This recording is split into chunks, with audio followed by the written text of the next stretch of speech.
நம்முடைய முன்னோடிகளை பற்றி படிச்சுட்ருக்கிறோம், அப்படி தானே? நோயிங் அவர் பைனியர்ஸ், நம் முன்னோடிகளை அறிவோம் என்ற தலைப்பில் படிச்சுட்ருக்கிறோம். இன்றைக்கு அந்த வரிசையில் நமக்கு 6வது தொடர் பாடம்.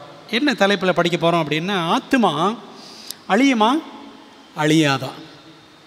Is the soul mortal or immortal என்ற தலைப்பில் தான் நான் படிக்க போகிறோம். மரணம் பற்றி மதங்கள் விதவிதமாக போதிக்கின்றன, வேதங்கள் வித்தியாசமாக விவரிக்கின்றன. என்னெல்லாம் சொல்கிறாங்க அப்படின்னு பார்த்தீங்கன்னா, பாருங்களேன், மனிதன் மறு ஜென்மம் எடுப்பவன், 7 ஜென்மம்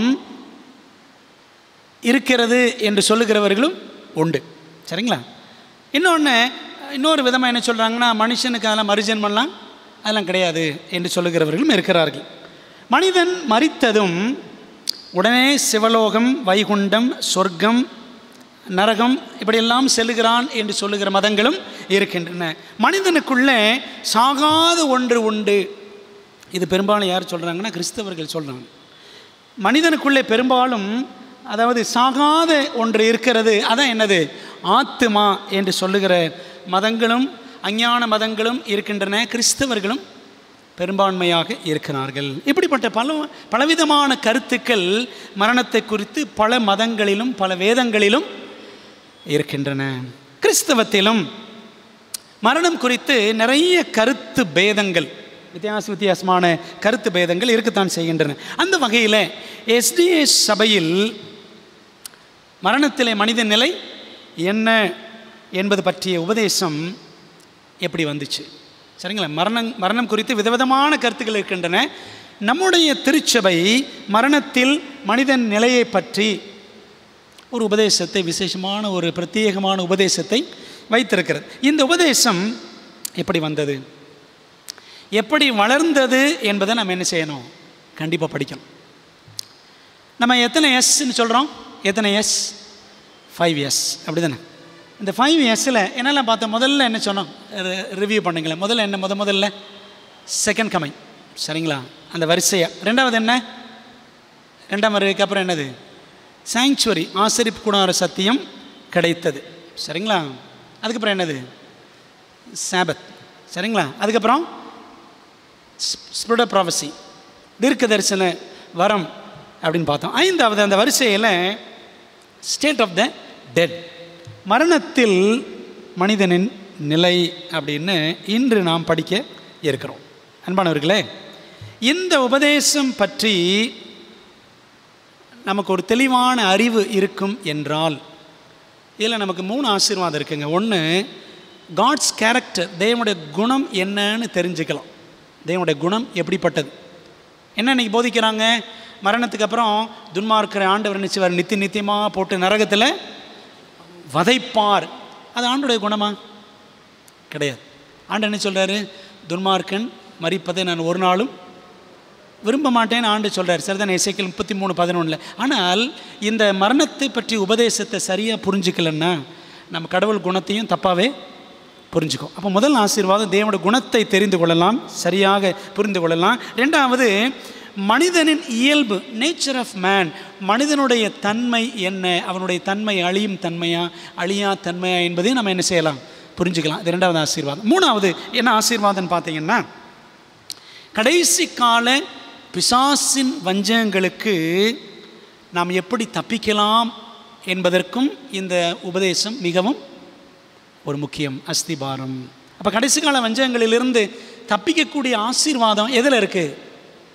உபதேசத்தை புரிந்து கொள்வதிலே இருக்கிறது. இன்றைக்கி நிறைய சபைகள் என்ன சொல்கிறாங்க அப்படின்னா, உபதேசங்கள்லாம் முக்கியம் கிடையாதுங்க, அன்பு போதும்.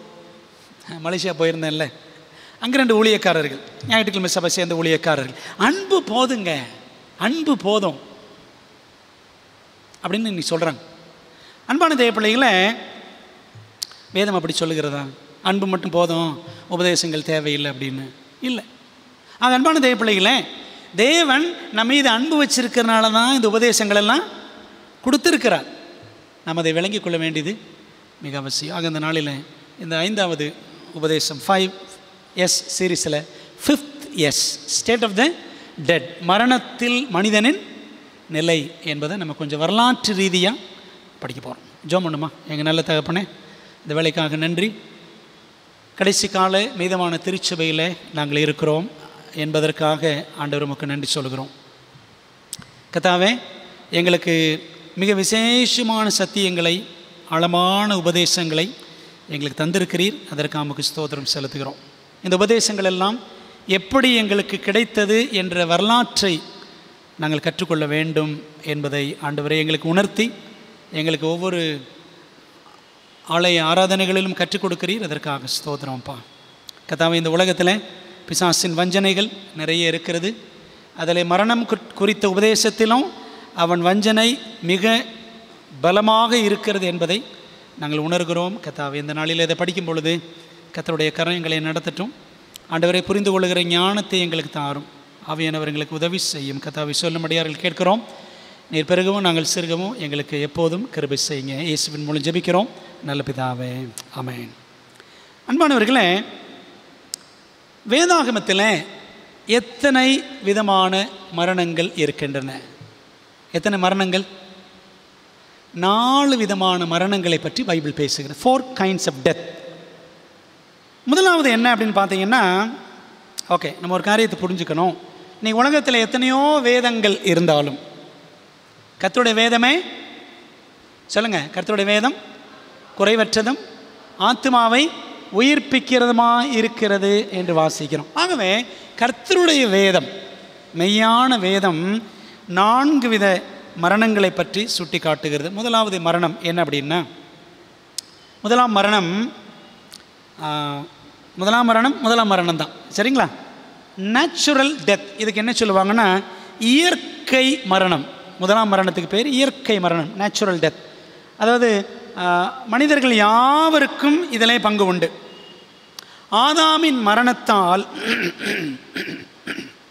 மன்னிக்கவும், ஆதாமின் பாவத்தால் வந்த இயல்பான விளைவாகிய மரணம் இது. ரோமர் 5:12 வாசிக்கிறோம். இப்படியாக ஒரே மனுஷனாலே பாவமும் பாவத்தினாலே மரணமும் உலகத்திலே பிரவேசித்தது. இது இயற்கை மரணம், நேச்சுரல் டெத். அதான் ஃபர்ஸ்ட் டெத். ரெண்டாவது மரணம் என்ன அப்படின்னா, பாருங்கள், இந்த செகண்ட் டெத் என்ன சொல்லலாம்னா, பாவத்தின் சம்பளமாகிய மரணம். முதல்ல பார்த்தது பாவத்தின் விளைவாகிய மரணம், ரெண்டாவது பாவத்தின் சம்பளமாகிய மரணம். அதாவது 1000 ஆண்டுகளின் முடிவில் பாவிகளின் பாவத்துக்கு தக்கதாக கிடைக்கும் தண்டனை மரணம்தான் என்னது? இந்த ரெண்டாவது மரணம். இதை பைபிள் என்ன சொல்லுதுன்னா, 2ஆம் மரணம் என்று அழைக்கிறது. சில வசனங்கள் பாருங்களேன். ரோமர் 6:23 நமக்கு தெரியுமில்ல, பாவத்தின் சம்பளம் மரணம். பாருங்களேன், நம்ம வியாதிப்பட்டு ஆக்சிடெண்ட்டில் வயசாகி இதெல்லாம் சாகிறோம் பார்த்தீங்களா, அது பாவத்தின் சம்பளம் கிடையாது. நல்லா புரிஞ்சுக்கணும், அது பாவத்தின் விளைவு. பாவத்தின் சம்பளம் எந்த மரணம்? 2ஆம் மரணம், சரிங்களா? அதுதான் படிக்கிறோம். ரோமர் 6:23 பாவத்தின் சம்பளம் மரணம், அது 2ஆம் மரணம். நம்முடைய தேவனுடைய கிருபை வரமோ, நம்முடைய கர்த்தராகிய இயேசு கிறிஸ்துவினால் உண்டான நித்திய ஜீவன். இயேசு கிறிஸ்துவினால் நித்திய ஜீவன், பாவத்தினால் நித்திய அழிவு. அதான் 2ஆம் மரணம் என்று இங்கே ரோமர் 6:23 படிக்கிறோம். சரி, அடுத்த வசனம் பாருங்கள். வெளிப்படுத்தல் 2:11, ஆவியானவர் சபைகளுக்கு சொல்லுகிறதை காது உள்ளவன் கேட்க கடவன், ஜெயங்கொள்கிறவன் 2ஆம் மரணத்தினால் சேதப்படுவதில்லை அப்படின்னு படிக்கிறோம். இன்னொரு வசனம், அதை வெளிப்படுத்தல் 20:14, 21:8 ஆகிய வசனங்கள் படிக்கிறோம். பாருங்கள், அந்த வசனங்களும் 2ஆம் மரணத்தை பற்றி தெளிவாக பேசுகிறது. இருக்கா? வெளிப்படுத்தல் 20ஆம் அதிகாரம், வெளிப்படுத்தல் 20:14 படிக்கிறோம். அப்பொழுது மரணமும் பாதாளமும் அக்கினி கடலிலே தள்ளப்பட்டன. இது 2ஆம் மரணம். 21ஆம் அதிகாரம் 8ஆம் வசனம் பாருங்கள். பயப்படுகிறவர்களும் அவிசுவாசிகளும் அருவருப்பானவர்களும் கொலைபாதகரும் விபச்சாரக்காரரும் சூனியக்காரரும் விக்கிர ஆராதனைக்காரரும் பொய்யர் அனைவரும் 2ஆம் மரணமாகிய அக்கினியும் கந்தகமும் எரிகிற கடலிலே பங்கடைவார்கள் அப்படின்னு இந்த 2ஆம் மரணத்தை பற்றி பைபிள் சொல்லுகிறது. 3ஆவது மரணம் என்னன்னு பார்த்தீங்கன்னா, ஆவிக்குரிய மரணம். 3ஆவது மரணம் ஸ்பிரிச்சுவல் டெத், ஆவிக்குரிய மரணம். இதை எப்படி சொல்லலாம்னா, அக்கிரமங்களிலும் பாவங்களிலும் மரித்து போன நிலை, டெத் இன் சின். அதான் உயிரோடு இருப்போம், ஆனால் எதில் மரிச்சிருப்போம்? அக்கிரமங்களையும் பாவத்திலையும் மரித்து போன நிலை. சரிங்களா? எப்படி சொல்லலாம்னா, சும்மா ஏதோ சர்ச்சுக்கு வரலாம் போகலாம், சரிதானே? ஆண்டவருக்கும் நமக்கும் தொடர்பே கிடையாது, ஜெபம் கிடையாது, வேத வாசிப்பு கிடையாது, தேவனோடு ஒரு நெருக்கமான உறவு கிடையாது, சும்மா ஏதோ காமா சோமா. இது என்னது? இப்படிப்பட்ட வாழ்க்கையை வாழுவோம். இயேசு கிறிஸ்துவின் பிள்ளைன்னு சொல்லிக்கலாம், நான் இயேசு விசுவாசிக்கிறேன், நானும் ஒரு கிறிஸ்தவன்னு சொல்லிக்கலாம். But still we can be dead in sin. பாவத்தில் மரித்த நிலையில் இருக்கலாம். அதுதான் ஆவிக்குரிய மரணம், ஸ்பிரிச்சுவல் டெத். கிறிஸ்துவை ஏற்றுக்கொள்ளாதவர்களின் நிலை, அல்லது ஏற்றுக்கொண்ட பின்வாங்கி போனவர்களின் நிலை. விளங்குதா உங்களுக்கு? இதை நம்ம கண்டிப்பாக புரிஞ்சுக்கணும். இது மூன்றாவது மரணம், ஆவிக்குரிய மரணம். எபேசியர் 2:1 படிக்கிறோம். நிறைய வசனம் இருக்குது, ஒரு வசனம் பாருங்கள். எபேசியர் 2:1, அக்கிரமங்களினாலும் பாவங்களினாலும் மரித்தவர்களாயிருந்த உங்களை உயிர்ப்பித்தார். இப்போ நாம் அப்படித்தான் இருந்தோம் ஒரு காலத்தில், அக்கிரமங்கள் பாவங்களில் மரித்து போய் கிடந்தோம், தேவன் நம்மை உயிர்ப்பித்தார் அப்படின்னு வாசிக்கிறோம். சரிங்களா? இன்னொரு வசனம் கூட இருக்குது, கொலோசியர் 2:13 1 தீமோத்தேயு 5:6 எல்லாம் நம்ம இதை வாசிக்கிறோம். உங்கள் பாவங்களினாலேயும் உங்கள் மாம்ச விருத்த சேதனம் இல்லாமையினாலேயும் மரித்தவர்களாயிருந்த உங்களையும் அவரோடு கூட உயிர்ப்பித்து அக்கிரமங்கள் எல்லாவற்றையும் உங்களுக்கு மன்னித்து அப்படின்னு வாசிக்கிறோம். சரிங்களா? அப்போ பாவங்களில் மரித்து போயிருக்கிற நிலைமை, அதான் 1 தீமோத்தேயு 5:6 வாசிக்கிறோம். அப்போ மூன்றாவது மரணம் என்ன? ஆவிக்குரிய மரணம். நாலாவது மரணம் என்ன அப்படின்னா, நாலாவது மரணம் பாவத்துக்கு மரித்தல். பாவத்துக்கு மரித்தல், death to sin. Death to sin, மறுபிறப்பின் அனுபவத்துடன் இணைந்திருக்கும் அனுபவம் இது. பாருங்களா, ஆண்டவரை ஏற்றுக்கிட்டோம், ஞானசம் எடுத்துட்டோம், சரிங்களா? இது மெய்யாகவே இயேசுவை ஏற்றுக்கொண்டு அவரை பிரதிபலிக்க வாஞ்சிக்கும் ஒவ்வொரு உண்மை கிறிஸ்தவர், அந்த நபர் மெய்யாகவே பாவத்துக்கு மரிக்கும் அனுபவத்தில் தினம் வளருவார். சரிங்களா? பவுல் சொன்னார்ல, நான் அனுதினமும் சாகிறேன்னு சொன்னார்ல. Death to sin, death to sin. அதை நம்ம கலாத்தியர் 2:20 படிக்கிறோம். இனி நான் அல்ல, கிறிஸ்துவே எனக்குள் பிழைத்திருக்கிறார். அந்த அனுபவங்க, அதான் பாவத்துக்கு மரிக்கிற ஒரு வாழ்க்கை, டெத் டு சின். அப்போ விளங்குதா? அப்போ மொத்தம் எத்தனை வகை மரணங்கள் இருக்கிறது?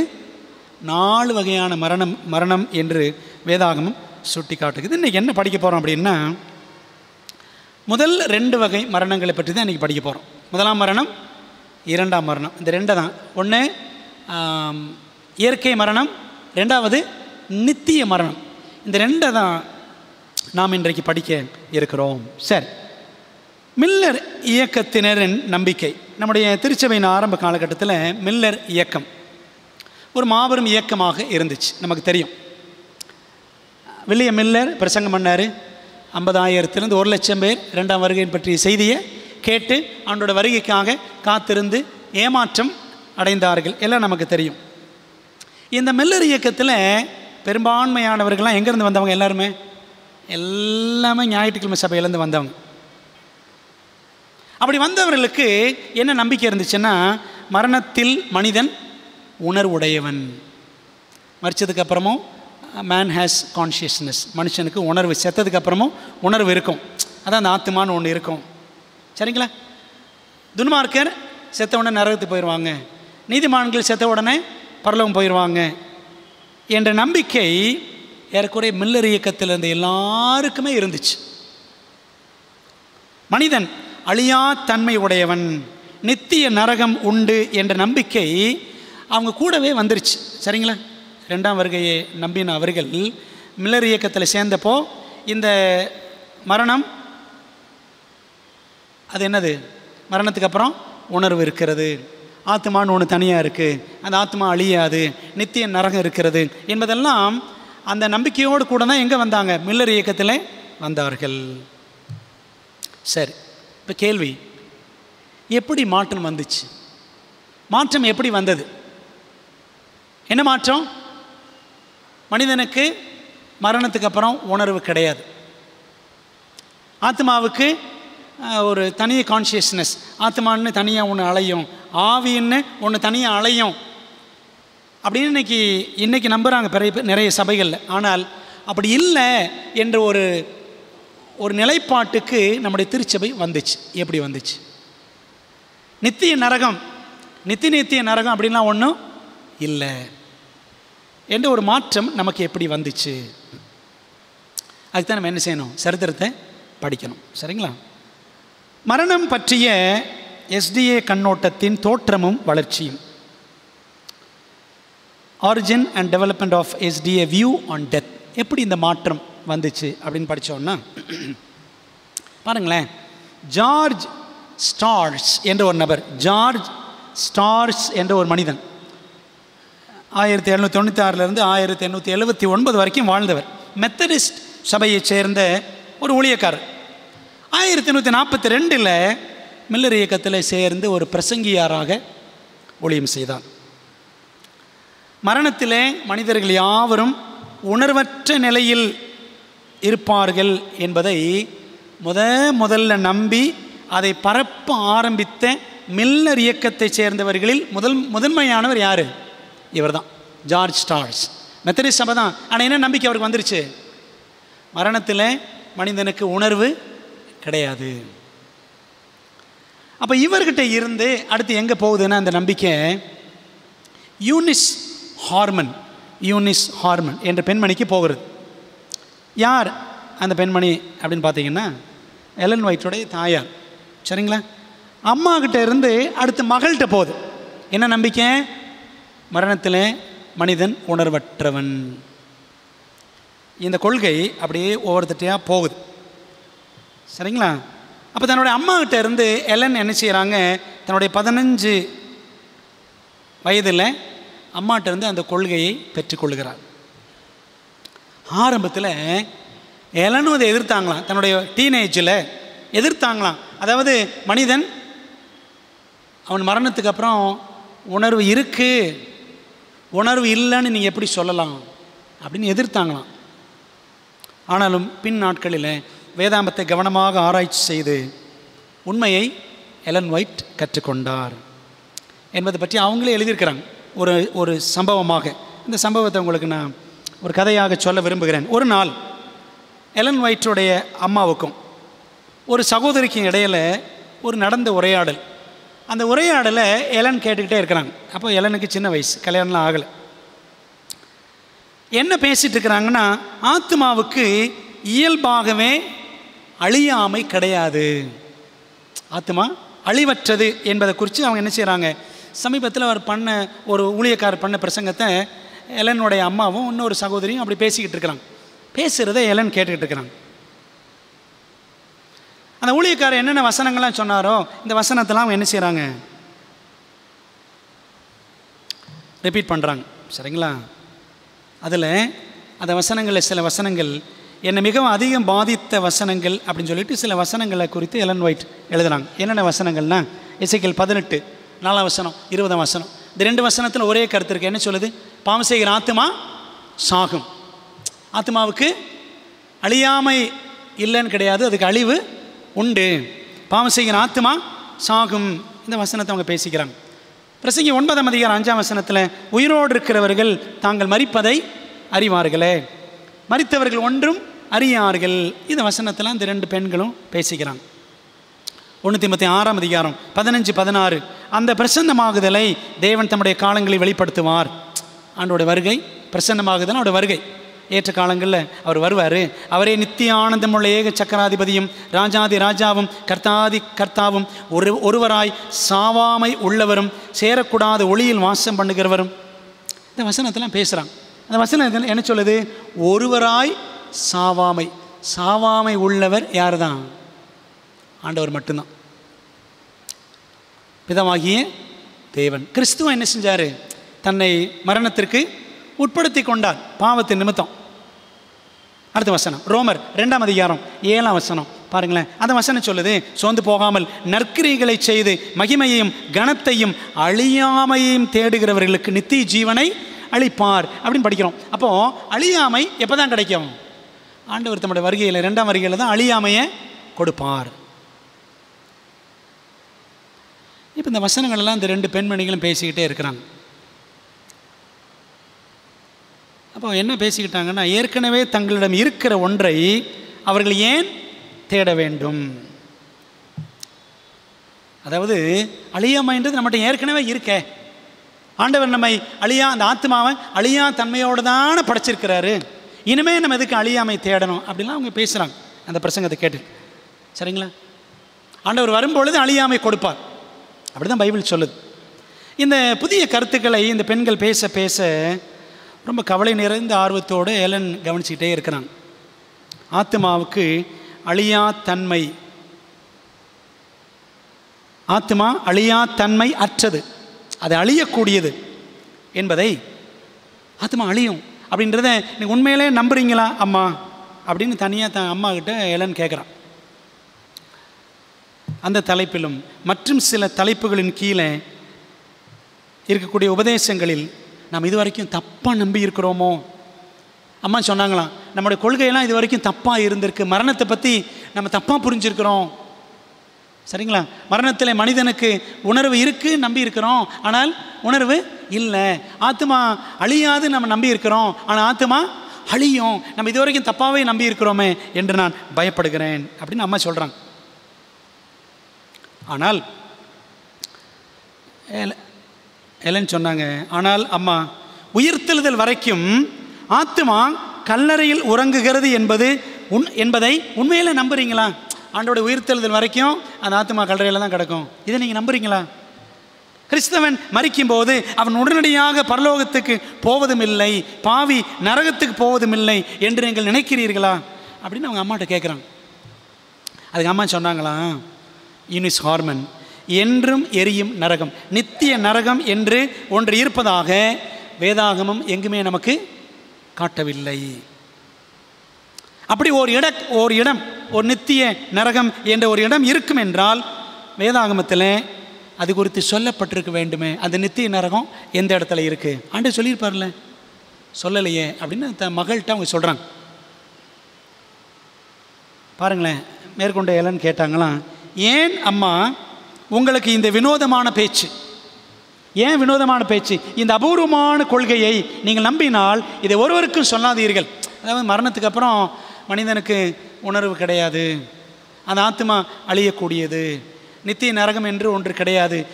இது ஒரு வினோதமான பேச்சு, ஒரு அபூர்வமான கொள்கை, இதை நீங்கள் நம்பினீங்கன்னா நீங்களே வச்சுக்கோங்க, இதை யார்ட்டையும் சொல்லாதீங்க அப்படின்னு அம்மாட்ட அவங்க சொல்கிறாங்க. பாவிகள் இந்த உபதேசத்தின் நிமித்தம் பாதுகாப்பு அடைவார்கள்.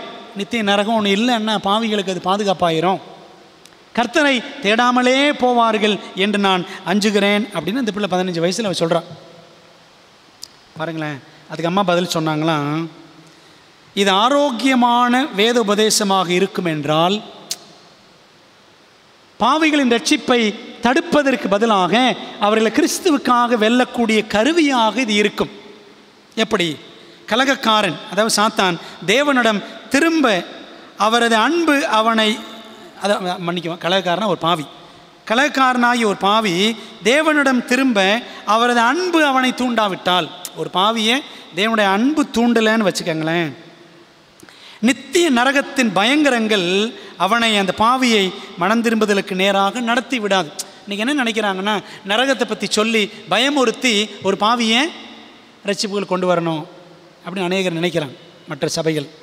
ஆனால் அந்த மாதிரி சொல்கிறாங்க, நித்திய நரகம் பற்றிய அந்த பயங்கரங்களை சொன்னால் ஒரு பாவி என்ன செஞ்சிட மாட்டான், மனம் திரும்பிட மாட்டான். மேலும் மனதின் மிக தாழ்வான குணங்களில் ஒன்றாகிய மோசமான பயத்தை உண்டாக்கி இயேசுவிடம் ஆத்மாக்களை கொண்டு வருவது முறையான வழியாகவும் தோன்றவில்லை. அந்த பயமுறுத்தி ஒருத்தர் ஆண்டவர்கிட்ட கொண்டு வரலாமா? இயேசுவின் அன்பே கவர்ச்சிகரமானது, கடினமான உள்ளத்தையும் அந்த அன்பு கரைக்கும் அப்படின்னு அம்மா சொன்னாங்களாம். உங்களுக்கு ஒன்று தெரியுமா? ராபர்ட் இங்கர்சால் கேள்விப்பட்டிருக்கீங்களா? ராபர்ட் இங்கர்சால் ஒரு பெரிய இல்லைவாதி, பிரான்ஸ் தேசத்தில், ஏத்திஸ்ட். எப்படி அவன் இல்லைவாதி ஆனான்னா, அவனோட 10 வயசில் ஒரு சர்ச்சுக்கு போனான். இந்த பாஸ்டர் பிரசங்கம் பண்ணார், ராபர்ட் இங்கர்சால் 10 வயசு. அப்போ அவனுக்கு பாஸ்டர் என்ன பிரசங்கம் பண்ணார்னா, நரகத்தை பற்றி பயங்கரமாக பிரசங்கம் பண்ணார்.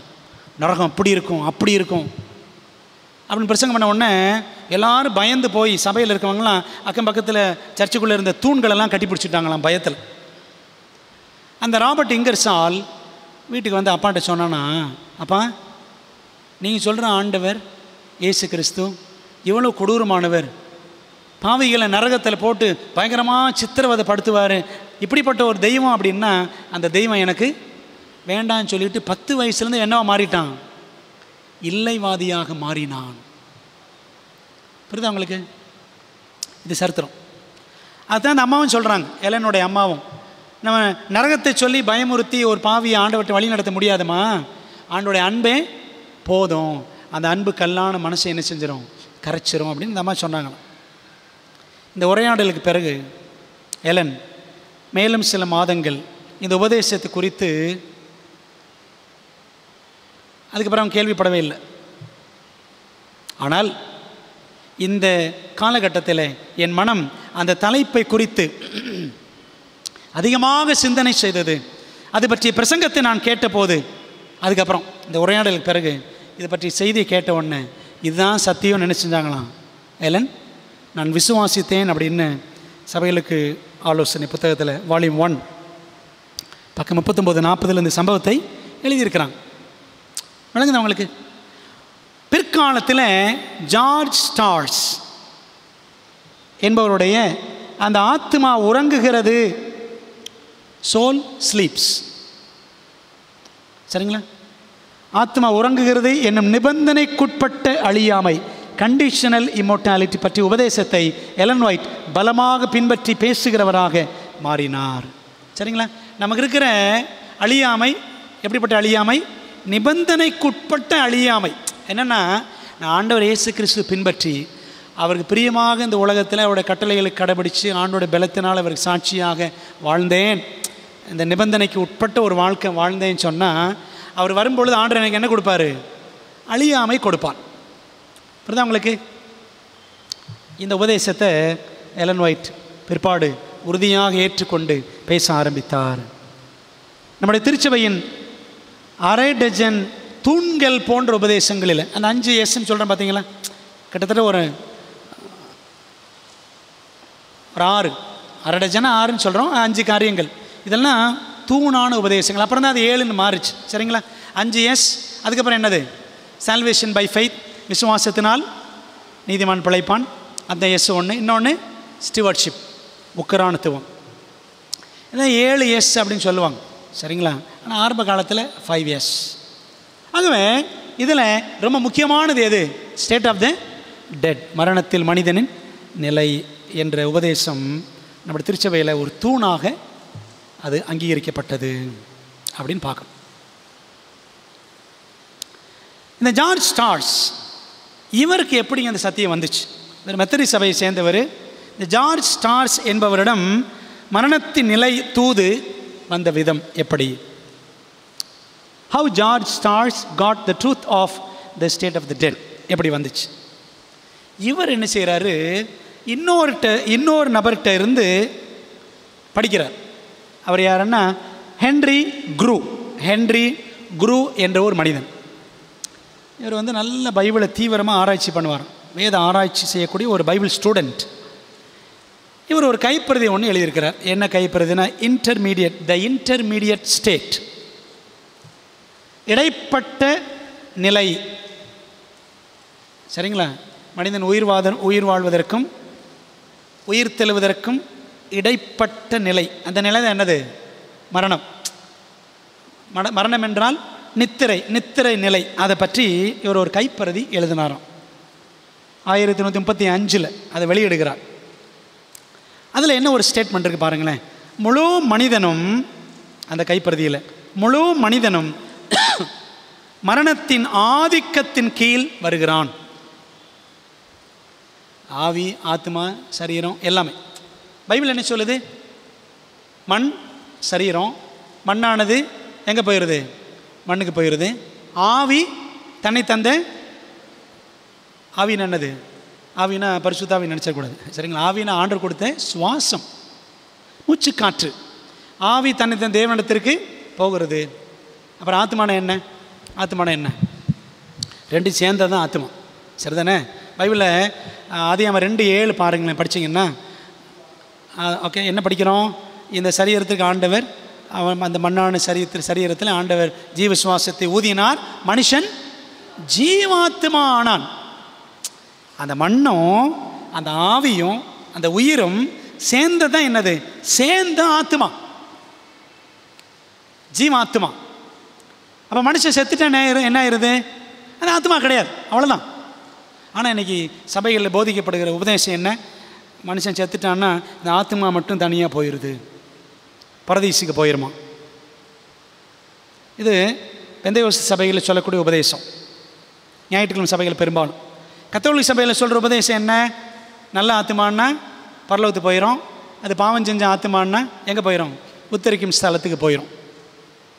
அதில் குழந்தைகள் கத்தோலிக்க சபையில் இருக்கிற இன்னொரு உபதேசம் உங்களுக்கு தெரியுமா? ஒருவேளை சின்ன குழந்தைங்க, அந்த குழந்தைகள் சுத்திகரிக்கப்படணும், அந்த குழந்தைகளுடைய பாவம் மன்னிக்கப்படணும் அப்படின்னா குழந்தைகளுக்கு ஒரு இடம் இருக்குமா. அந்த இடத்துக்கு பேர் லிம்போ. லிம்போன்னு சொல்லுவாங்க, LIMBO, லிம்போ. லிம்போன்னு ஒரு இடம் இருக்குமா, உத்தரிக்கும் ஸ்தலம் பெரியவங்களுக்கு. லிம்போ யாருக்கு? சின்ன குழந்தைகளுக்கு. அங்கே போய் அதுக்கு கொஞ்சம் பாவத்துக்கு தக்கதாக சில பரிகாரமெல்லாம் முடிச்சுட்டு அப்புறம் பரலோகத்துக்கு போயிடுமா. புரியுதா உங்களுக்கு? இப்படியெல்லாம் பைபிள் சொல்லுதா? விளங்குதா உங்களுக்கு? அப்போ அதனால தான் இந்த மரணம் பற்றிய உபதேசம் தேவனை குறித்து நமக்கு ஒரு தெளிவான படத்தை கொடுக்கக்கூடிய உபதேசம். பாருங்களேன், முழு மனிதனும் மரணத்தின் ஆதிக்கத்தின் கீழ் வருகிறான். எதிர்காலத்தில் உயிருடன் இருப்பது பற்றிய நம்பிக்கை எல்லாமே கல்லறையிலிருந்து உயிர்த்தெழுதல் என் மகிமையான உபதேசத்தின் மீதே அஸ்திபாரமிடப்பட்டிருக்க வேண்டும். எதிர்காலத்தில் எனக்கு மறுபடியும் உயிர் கிடைக்கும், எதிர்காலத்தில் ஆண்டரோடு பரலோகத்தில் இருப்பேன், இந்த நம்பிக்கையெல்லாம் எதில் அஸ்திபாரம் கொண்டிருக்கிறது? உயிர்த்தெழுதல் என்ற மகிமையான உபதேசம். அந்த உபதேசத்தில் தான் நமக்கு ஃபவுண்டேஷன். விளங்குதா உங்களுக்கு? ஆண்டவர் உயிர்த்தெழுதல் கொடுப்பார். கிறிஸ்துவுக்குள் மரித்தவர்களுக்கு முதலாம் உயிர்த்தெழுதல், அதுக்கப்புறம் தான் என்ன? அழியாமை. புரியுதா உங்களுக்கு? ஆனால் அந்த நித்திய ஜீவனின் நிச்சயம், போன வாரம் கேளை பிரசங்கம் பண்ணார், கேட்டேன் நான். அந்த நித்திய ஜீவனின் நிச்சயம் ஆண்டவர் எப்போ கொடுத்துறார் நமக்கு? இந்த உலகத்தில் இருக்கும்போது நம்ம கொடுத்துறார். சரிங்களா? குமாரனை உடையவன் ஜீவனை உடையவன். என்ன ஜீவன்? நித்திய ஜீவனின் நிச்சயத்தை உடையவன். தேவகுமாரன் இல்லாதவன் ஜீவன் இல்லாதவன். குமாரனாகிய இயேசு கிறிஸ்து பின்பற்றாவிட்டால், அவர் ஏற்றுக்கொள்ளாவிட்டால் நித்திய ஜீவனின் நிச்சயம் கிடையாது. அதான் 1 யோவான் 5:11-12 வாசிக்கிறோம். அன்பான தேவ பிள்ளைகளை, விளங்குதா உங்களுக்கு? அப்போ இந்த கைப்பிரதியில் ஹென்றி குரு நிறைய எழுதினார். இது யாருக்கு கிடைச்சிச்சு? ஜார்ஜ் ஸ்டார்ஸ் என்பவருக்கு கிடைச்சிச்சு. இந்த ஹென்றி குரு யார்? எனக்கு அதிகமாக தகவல் கிடைக்கல. சரிங்களா? தேடி பார்த்தேன். ஹென்ரியின் இந்த உபதேசத்தை வாசித்த ஜார்ஜ் முதல்ல அவருக்கு சந்தேகம். ஆனால் என்ன செய்வார் அந்த ஜார்ஜ் ஸ்டார்ஸ்? இவர் நல்ல பைபிளை தீவிரமாக ஆராய்ச்சி பண்ணுவார். வேதாமத்தை ஜாக்கிரதையாய் ஆராயும் உண்மையான உள்ளம் கொண்ட ஜார்ஜ் ஸ்டார்ஸ் அது குறித்து 3 வருஷங்கள் ஆராய்ச்சி பண்ணார். மரணத்தை பற்றி 3 வருஷம் ஆராய்ச்சி பண்ணார். முடிவாக ஹென்றி குரு என்பவருடைய கண்ணோட்டம் சரி, அதை பின்பற்ற வேண்டும் என்று தீர்மானித்தார். இந்த புதிய உபதேசத்தை ஏற்றுக்கொண்டதுமே என்ன செய்கிறார்? ஜார்ஜ் ஸ்டார்ஸ் மெத்தடிஸ்ட் சபையை விட்டு வெளியில் வந்துட்டார். மெத்தடிஸ்ட் சபையின் ஊழியக்காரரான அவருடைய நெருக்கமான நண்பர் ஜார்ஜ் என்பவருடைய நண்பர், அந்த நண்பருக்கு இவர் 3 லெட்டர் எழுதுகிறார். சரிங்களா? இந்த உபதேசத்தை பற்றி, இந்த மரணத்தை பற்றி உபதேசம் பற்றி ஜார்ஜ் ஸ்டார்ஸ் 3 கடிதங்கள் எழுதினார். அந்த நண்பரை நேரில் சந்தித்த போது 3 கடிதங்களில் ஜார்ஜ் எழுதிய கருத்துக்களை புத்தகமாக வெளியிடும்படி அந்த நண்பர் ஆலோசனை கூறினாராம். சரிங்களா? மெத்தடிஸ்ட் சபை சேர்ந்த நண்பர் அந்த 3 லெட்டரையும் படிச்சுட்டு, உபதேசங்கள் பற்றிய கடிதத்தை படிச்சுட்டு, அந்த 3 கடிதங்களை படிச்சுட்டு, இதை நீங்கள் புக்காக போடலாமே அப்படின்னு கேட்டாராம். யார்கிட்ட? ஜார்ஜ் ஸ்டார்ஸ்கிட்ட கேட்குறார். அப்போ நண்பருடைய ஆலோசனைப்படி இவர் ஒரு புக்கும் போடுறார். என்ன புக்கு பாருங்களேன், இன்ட்ரெஸ்டிங். ஓர் ஆய்வு. அந்த புக்கோட தலைப்பு தான், ஓர் ஆய்வு. துன்மார்க்கரின் ஆத்துமாக்கள் அழியாதவையா, 3 கடிதங்கள் அப்படின்னு ஒரு சின்ன புக்லெட் ஒன்று போட்டாராம் 1841 1841. அதை விரிவுபடுத்தி அப்புறம் என்ன செய்கிறாரு, 1842 இன்னும் கொஞ்சம் பெருசாக்குறார். ஓர் ஆய்வு, துன்மார்க்கரின் ஆத்துமாக்கள் அழியாதவையா. 6 பிரசங்கங்கள், 3 கடிதங்கள் இப்போ என்னவா மாறிடுது, 3 letters, now it became 6 sermons. 6 பிரசங்கங்கள் மாத்துறார். அந்த 6 பிரசங்கங்களும் கூகுளில் நீங்கள் எடுக்கலாம், சரிங்களா? நான் தேடி அதை கண்டுபிடிச்சேன். 6 பிரசங்கங்கள் மரணத்தை பற்றி 1842 அதை புஸ்தகமாக வெளியிட்டார். இந்த 6 பிரசங்கங்கள் என்ற புத்தகம் அமெரிக்கா முழுவதும் தீவிரமாக பரவியது. என்ன உபதேசம் அதில் இருக்கு? மரணத்திற்கு பிறகு மனுஷனுக்கு உணர்வு கிடையாது, ஆத்மான்னு ஒன்று தனியாக கிடையாது. ஆத்மா அழியும், பாவம் செய்கிற ஆத்மாவே சாகும், நித்திய நரகம் என்பது பைபிள் சொல்லக்கூடிய உபதேசம் கிடையாது என்றெல்லாம் இந்த 6 பிரசங்கங்களில் அவர் விலாவாரியாக எழுதினார். வில்லியம் மில்லருடைய ஃபாலோவர்ஸ், பின்னடியார்கள் நிறைய பேர் இருந்தாங்கள்ல, ஆயிரக்கணக்கானவர்கள். ஸோ அவர்கள் மத்தியிலும் இந்த புத்தகங்கள் பெரிய செல்வாக்கை உண்டு பண்ணியது, பெரிய தாக்கத்தை ஏற்படுத்தியது. இந்த ஜார்ஜ் ஸ்டார்ஸ் அப்புறம் என்ன செய்கிறாரு, மில்லர் இயக்கத்தில் அவர் இணைகிறார், சரிங்களா? இந்த சத்தியம் கிடைச்சதுக்கப்புறம் 3 கடிதங்கள், 6 பிரசங்கங்கள், அப்புறம் மில்லர் இயக்கத்தில் சேர்றார். புஸ்தகமாக வெளியிட்டு அந்த இயக்கத்திலையும் சேர்றார். பாருங்களேன், சார்ல்ஸ் ஃபிட்ச் என்பவர், இந்த சார்ல்ஸ் ஃபிட்ச் என்பவர் யாருன்னா மில்லர் இயக்கத்தில் ஒரு பிரசங்கியார். மில்லர் இயக்க பிரசங்கியார் மூலம் ஆண்டவருடைய அதிசீக்கிர வருகையின் சத்தியத்தை ஜார்ஜ் ஸ்டார்ஸ் ஏற்றுக்கொண்டார். இவர் தான் என்ன செய்கிறாரு, அந்த 1843 சார்ட் இருக்குல்ல, அந்த சார்ட்டை நம்ம இப்போ பவர் பாயிண்ட்லாம் போட்டு பேசுகிறோம், அந்த காலத்தில் அதெல்லாம் கிடையாது. சார்ட்டு வரைஞ்சி, இந்த தானியல் 2 அதிகாரம், அந்த 7ஆம் அதிகாரம் மிருகங்கள், இதெல்லாம் சார்ட்டாக வரைஞ்சவர் முதல்ல இவர் தான், சார்ல்ஸ் ஃபிட்ச், சரிங்களா? இவர் மூலமாகத்தான் 2ஆம் வருகையின் செய்தியை யார் ஏற்றுக்கொண்டார்? ஜார்ஜ் ஸ்டார்ஸ் என்பவர் ஏற்றுக்கொண்டார். காங்கிரிகேஷனல் சபையின் ஊழியக்காரரான சார்ல்ஸ் ஃபிட்ச் இந்த நபர் முதல்ல இருக்கிறவர், காங்கிரிகேஷனல் சபை சேர்ந்தவர்.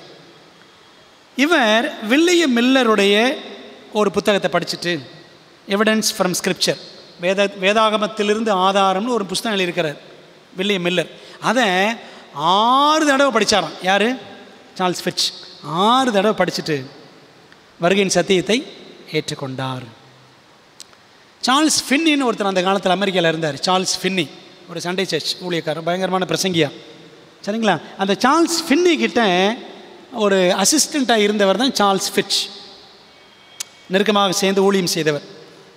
பெரியமானவர்களே, இவரும் என்ன செய்கிறாரு, சார்ல்ஸ் ஃபிட்ச் என்பவரும் 1844ஆம் வருஷம் ஜனவரி 25ஆம் தேதி மரணத்தில் மனிதன் நிலையை குறித்த சத்தியத்தை ஏற்றுக்கொண்டார்.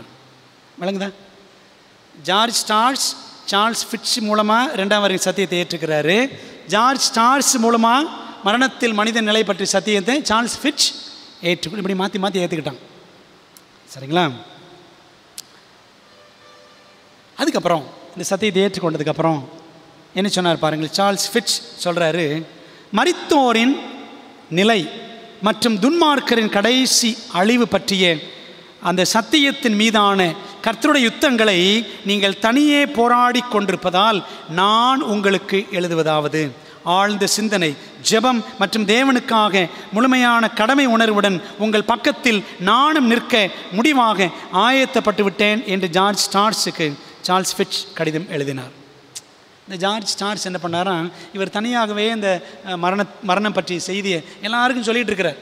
சார்ல்ஸ் ஃபிட்ச் சொல்கிறாராம், நீங்கள் தனியாக போராடிட்டு இருக்கிறீங்க, உங்களோட நான் சேர்ந்துக்கிறேன் அப்படின்னு சொல்லிட்டு சார்ல்ஸ் ஃபிட்சும் சேர்ந்து கொண்டார், சத்தியத்தை ஏற்றுக்கொண்டார் அப்படின்னு என்ன செய்கிறோம், மிக தெளிவாக படிக்கிறோம். போக போக ஜார்ஜ் வருகை இயக்கத்தில் மிக பிரபலமானார். மரணத்தில் மனிதன் உணர்வற்றவன், மேலும் துன்மார்க்கர் முற்றிலும் அழிக்கப்படுவார்கள், எரிந்து சாம்பலாவார்கள். அதெல்லாம் பைபிள் சொல்லுது. சாத்தானும் சரி துன்மார்க்கரும் சரி எரிஞ்சு என்ன செஞ்சிருவாங்க, சாம்பலாக போயிடுவாங்க. அதான் வசனம் சொல்லுது.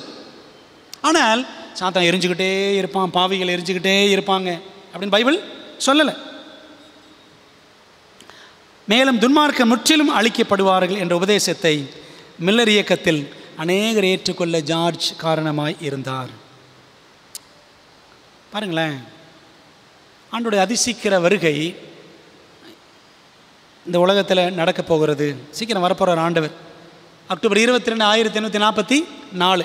இந்த செய்தி பிரபலமாக பேசப்படுகிற நேரத்தில் கவனத்தை சிதறடிக்கும் விதத்தில் நான் மரணம் பற்றிய செய்தியை, இந்த சிறப்பான வெளிச்சத்தை நான் சொல்லாமல் கொஞ்சம் காலம் நான் அமைதியாக இருக்க போகிறேன்னு சொல்லிட்டு கொஞ்சம் அமைதியாக இருந்துட்டார். யார்? ஜார்ஜ். ஆனால் தன்னிடம் ஆர்வத்தோடு யார் கேட்பாங்களோ அந்த ஊழியக்காரர்களுக்கும் கிறிஸ்தவ விசுவாசிகளுக்கும் தேவன் துன்மார்க்க யாவரையும், துன்மார்க்கர் எல்லாரையும் அழித்து விடுவார் என்பதை நேரடியாக அவர் சொல்லிடுவார்.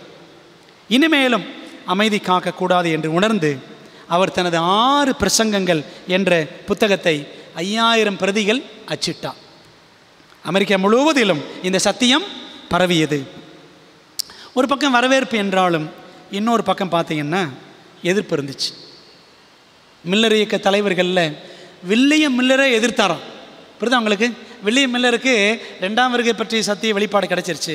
ஆனால் மரணம் பற்றிய காரியத்தை அவர் என்ன செஞ்சாராம்? அவர் எதிர்த்தார். அவர் மட்டுமில்லை, இன்னொரு நபர் யாருன்னு பார்த்தீங்கன்னா ஜோசியா லிட்ச் என்பவரும் எதிர்த்தாராம். எதிர்ப்புகள் மத்தியில்தான், புரியுதா உங்களுக்கு? எதிர்ப்புகள் மத்தியில்தான் இந்த மரணம் பற்றிய சரியான வேத உபதேசம் நமக்கு கிடைத்தது. எலன் ஒயிட்டுக்கும் கிடைத்தது. சரிங்களா? இப்படி ஒவ்வொருத்தர் வழியாக தான் சத்தியம் அவங்களுக்கு வந்துச்சு. இப்போ அடுத்து என்னென்னா, எப்படி இந்த உபதேசம் நம்முடைய திருச்சபையில் அடிப்படை உபதேசமாக, ஃபண்டமெண்டல் டாக்ட்ரினா எப்படி இது அங்கீகரிக்கப்பட்டது? Adoption as a fundamental principle. April 29ஆம் தேதி, ஏப்ரல் 29, 1845, 1945 என்ற தேதியில் அல்பேனி, அமெரிக்காவில் அல்பேனி என்ற இடத்துல, நியூயார்க்கில் அல்பேனி என்ற இடத்துல வருகை இயக்கத்தார் எல்லாம் ஒன்றா சேர்ந்து அந்த ஏமாற்றத்துக்கு அப்புறம் ஒரு கான்ஃபரன்ஸ், கலந்தாய்வு கூட்டம் நடக்குது. அந்த கூட்டத்தில் 10 அடிப்படை உபதேசங்களில் ஒன்றாக எதுவும் அங்கீகரிக்கப்பட்டது? இந்த மரணம் பற்றிய உபதேசமும் அங்கீகரிக்கப்பட்டது. மரித்த பரிசுத்தவான்கள் சுதந்திர வீதம் பெறுவது மரணத்தின் போது அல்ல, மாறாக 2ஆம் வருகையின் போதுதான் என்று தீர்மானத்தோடு ஏற்றுக்கொண்டார்கள். புரியுதா உங்களுக்கு? ஒரு கான்ஃபரன்ஸ் நடக்குது. அந்த கான்ஃபரன்ஸில் தீர்மானம் பண்ணுறாங்க, மனுஷன் மரித்த உடனே அவனுக்கு சுதந்திர வீதம், பரலோகமோ நரகமோ கிடையாது. எப்போ? 2ஆம் வருகையில் தான் சொல்லிட்டு அதை கொள்கையாக ஏற்றுக்கொண்டார்கள். விளங்குது உங்களுக்கு? அப்போ இன்றைக்கி நமக்கு இருக்கிற ஒவ்வொரு சத்தியமும் சும்மா ஏதோ நமக்கு சர்வசாதாரணமாக கிடைச்சது கிடையாது. புரியுதா உங்களுக்கு? தேவன் ஆச்சரியமாய் அதை நம்ம கொடுத்துருக்கிறார். எலன் ஹார்மன் இந்த உபதேசத்தை ஏற்றுக்கொண்ட அதே காலகட்டத்தில் மில்லர் இயக்கத்தில் பிரசங்கியார்களாக இருந்த ஜேம்ஸ் ஒயிட், அப்போ அவங்களுக்கு கல்யாணம் ஆகலை, ஜேம்ஸ் ஒயிட், ஜோசப் பேட்ஸ் ஆகியோரும் இந்த சத்தியத்தை ஏற்றுக்கொண்டார்கள். 1847ஆம் வருஷம், 1847, பார்த்தீங்களா, இவங்களாம் ஏற்றுக்கிறாங்க. 1847 ஜேம்ஸ் ஒயிட் ஒரு பத்திரிகை, அந்த பத்திரிகை என்னென்னா a word to the little flock, சிறுமந்தைக்கு ஒரு வார்த்தை என்ற ஒரு பத்திரிகையில் அதை அந்த பத்திரிகையிலையும் ஜோசப் பேட்ஸ் அதே வருஷம், எந்த வருஷம்? 1847, அதே வருஷத்தில் அவர் ஒரு புஸ்தகம் எழுதுகிறார், second Advent way marks and high heaps என்ற ஒரு புத்தகம். சரிங்களா? இந்த புஸ்தகத்தில் அப்போ ஜோசப் பேட்ஸும் சரி, ஜேம்ஸ் ஒயிட்டும் சரி, இந்த மரணம் பற்றிய உபதேசங்களை, சத்தியங்களை அச்சிடுறாங்க. எல்லாருக்கும் போகணும் இல்லை? இப்படி தான் சத்தியம் எல்லா இடத்துக்கும் பரவிச்சு. ஆரம்பகால எஸ்டிஎஸ் சபை தலைவர்களில் ஒருவரான ஆர்எஃப் காட்ரல், ராஸ்வெல் ஃபென்னர் காட்ரல் என்பவர், இவர் தான். இவர் என்ன பண்ணாரா, முதல்ல செவன்த் டே பேப்டிஸ்டாக இருந்தவர். செவன்த் டே அட்வென்டிஸ்ட் முன்னாடியே செவன்த் டே பேப்டிஸ்ட் இருந்துச்சு. செவன்த் டே பேப்டிஸ்டாக இருந்தவர் பிற்பாடு செவன்த் டே அட்வென்டிஸ்டாக மாறினார். மரணத்தில் மனிதன் உணர்வற்றவன் என்ற உண்மையை பற்றி மிக தெளிவான ஃபர்ஸ்ட் ஸ்டேட்மெண்ட், முதல் உபதேச வாக்கியத்தை வெளியிட்டவர் இவர் தான், ஆர்எஃப் கார்ட்ரெல். என்ன அந்த ஸ்டேட்மெண்ட்டில் ஒரு பகுதி வாசிக்கிறேன் பாருங்களேன். மரித்தவர்கள் ஒன்றும் அறியார்கள். அவருடைய ஸ்டேட்மெண்ட் ரிவ்யூ ஹெரால்டில் எழுதுகிறார். மரித்தவர்கள் ஒன்றும் அறியார்கள், மரித்தோரிலிருந்து எழும்பும் வரை ஒன்றும் ஒருபோதும் அறியவும் மாட்டார்கள். உயிரோடு எழுந்திருக்கிற வரைக்கும், அதாவது மரித்தவனுக்கு என்ன கிடையாது? அறிவு, செய்கை, வித்தை, ஞானம் எதுவுமே கிடையாது. மரித்தவனுக்கு அவன் மரணத்துக்கு அப்புறம் சூரியன் கீழே நடக்கிற எதுலேயுமே என்ன கிடையாது? பங்கே கிடையாது. அப்படி தான் படித்தோம் பிரசங்கி 9ஆம் அதிகாரம் 5ஆம் வசனம் 10ஆம் வசனம். ஓகே. வல்லமையோடும் மாபெரும் மகிமையோடும் வானத்து மேகங்களில் கிறிஸ்து வருகிற வரைக்கும் உயிர்த்தெழுதல் நடைபெறுவதில்லை. சரிங்களா? சரிங்களா? இந்த ஒரு ஸ்டேட்மெண்ட் அவர் எழுதுகிறார். 1853 வெளியிடுறாங்க. அதைத் தொடர்ந்து 1854, 56 ஆகிய ஆண்டுகளில் ஜேம்ஸ் ஒயிட் அவர் நிச்சய ரிவ்யூ ஹெரால்டு பத்திரிகையில் துன்மார்க்கரின் அழிவு மற்றும் நரகம் பற்றிய உண்மைகளை தொடர் வரிசையாக எழுதி விளக்கினார். முதல் மரணம், இரண்டாம் மரணம் பற்றிய கேள்விகளுக்கான உண்மைகளை முதல் புத்தகமாக, முதல் SDA புத்தகமாக வெளியிட்டவர் டிபி ஹால் என்பவர். டிபி ஹால் நம்முடைய சபையில் ஒரு ஊழியக்காரர் இருந்தார். அப்புறம் பின்வாங்கி போயிடுறார், வேறு இடத்துக்கு மாறிடுறார். சரிங்களா? அவர் எழுதின புத்தகம் man not immortal, the only shield against the seductions of modern spiritualism. மனிதன் அழியாமை உடையவன் அல்ல, நவீன ஆவி மார்க்கத்தின் கவர்ச்சிகளுக்கு எதிரான ஒரே கேடகம் அப்படின்னு ஒரு புக் எழுதினாராம். பாருங்களேன், இந்த மரணத்தை பற்றி நம்ம சரியாக புரிஞ்சுக்கலன்னு வச்சுக்கோங்களேன், கடைசி காலத்தில் பிசாசின் வஞ்சங்களுக்கு நாம் ஆளாக நேரிடும். சரிங்களா? அப்போ அப்படி ஒரு புத்தகத்தை அவர் எழுதுகிறார். மனிதன் அழியாமை உள்ளவன் அல்ல, நவீன ஆவி மார்க்க கவர்ச்சிகளுக்கு எதிரான ஒரே கேடயம் என்ற புத்தகத்தை எழுதினார். 1854ஆம் வருஷத்தில் ஹால் எழுதின இந்த புத்தகம் தொடர் கட்டுரைகளாக ரிவ்யூ ஹெரால்டு பத்திரிகையில் வெளியிடப்பட்டது. அந்த ஆண்டும் அடுத்த ஆண்டும் 1854, 55 என்ற ஆண்டுகளில் ஜான் லஃப்பரோ இவர் ஒரு முக்கியமான முன்னோடி. இவர் என்ன செய்கிறாரு? ரிவ்யூ ஹெரால்டு பத்திரிகையில் இவரும் தொடர் கட்டுரைகளை எழுதினார் மரணம் பற்றி. இவ்விதமாக 1850களில் 1850s மரணத்தில் மனிதன் நிலை பற்றிய சத்தியம் உறுதியான உபதேசமாக நமது சபையில் ஏற்றுக்கொள்ளப்பட்டது. புரியுதா உங்களுக்கு?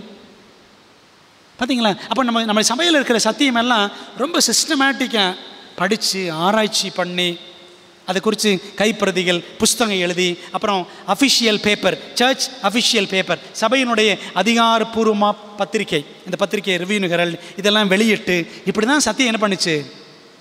ஏற்றுக்கொள்ளப்பட்டது. புரியுதா உங்களுக்கு?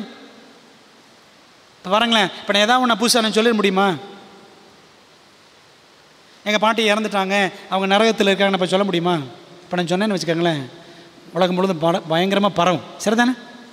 அப்போ இன்றைக்கி உலகம் முழுசும் தெரியும் நம்முடைய சபையின் சத்தியம் என்ன. வேதாந்தத்தின் அடிப்படையில் மரணத்தில் மனிதன் உணர்வு அற்றவன். சரிங்களா? ஓகே. இப்படி தான் இந்த சத்தியம் நம்ம சபையில் வந்துச்சு. சில இப்போ பாயிண்ட்ஸாக சொல்ல போகிறேன். அதாவது மரணத்தை பற்றிய கருத்துக்கள் என்ன, குறிப்புகளாக பார்ப்போம்.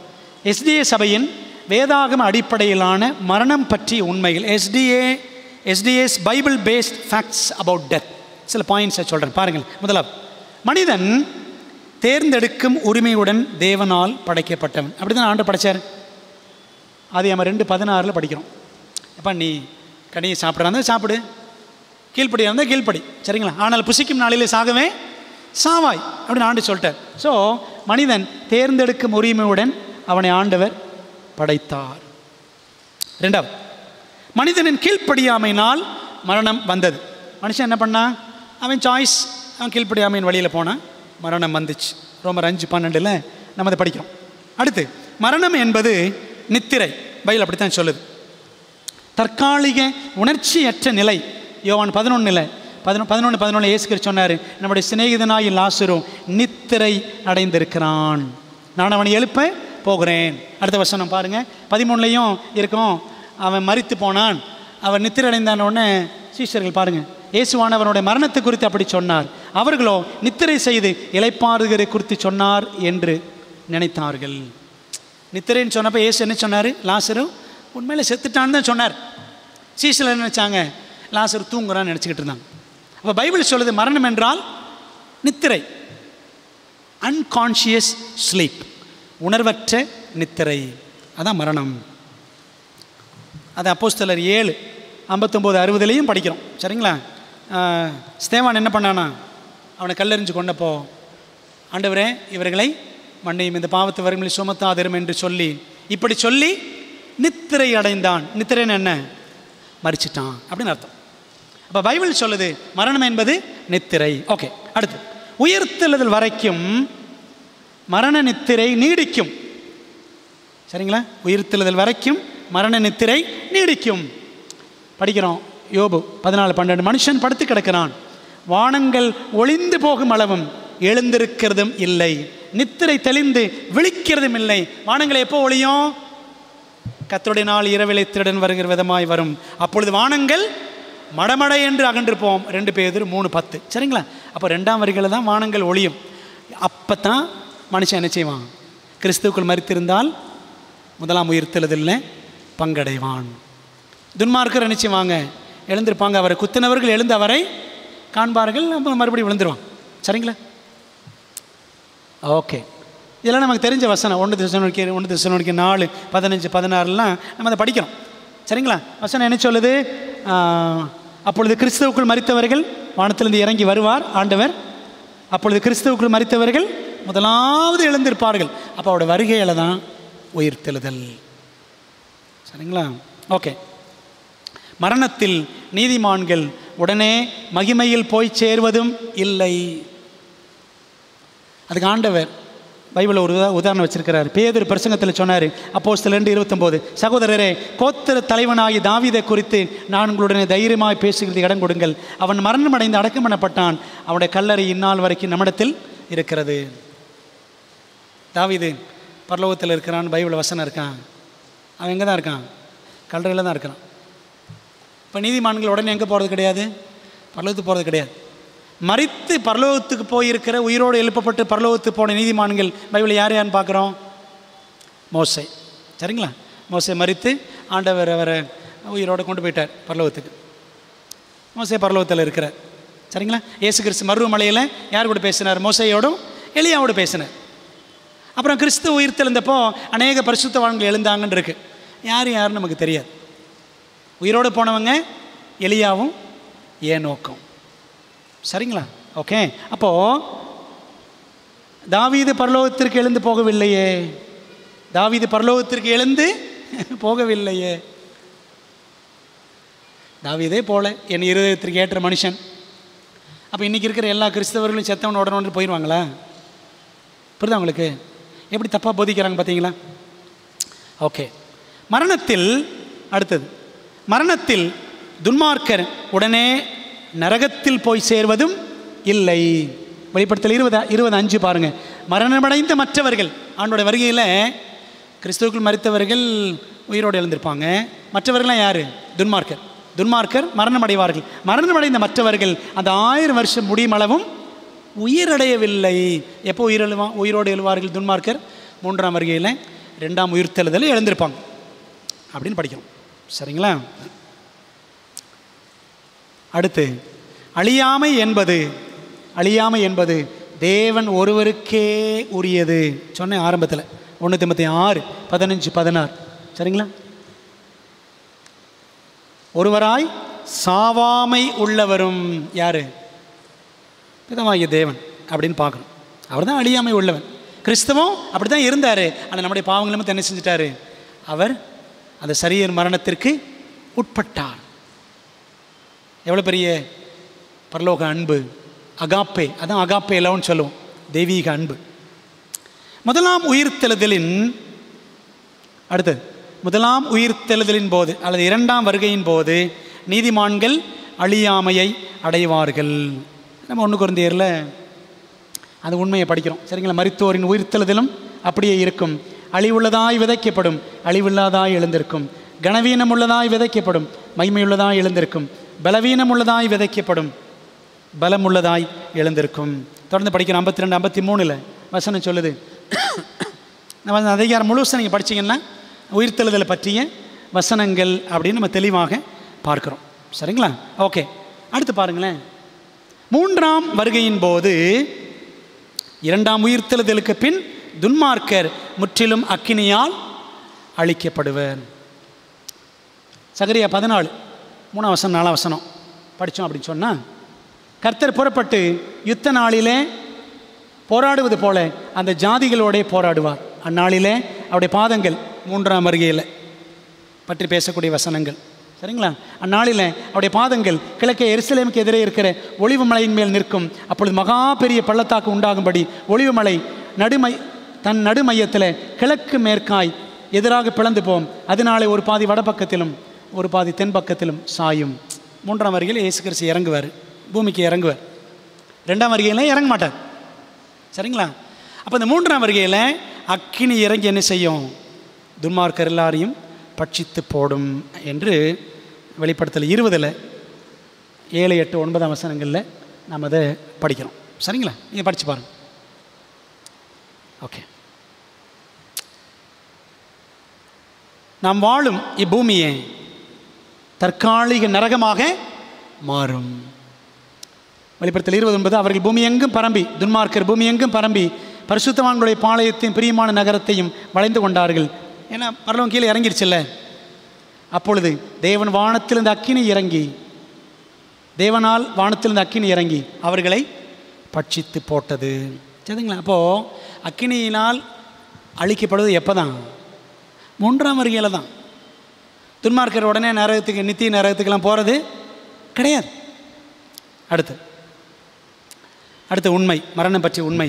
பாவத்திற்கு தலைவனான வேறு யாரு? சாத்தான் கூட எரிந்து சாம்பலாகி விடுவான்.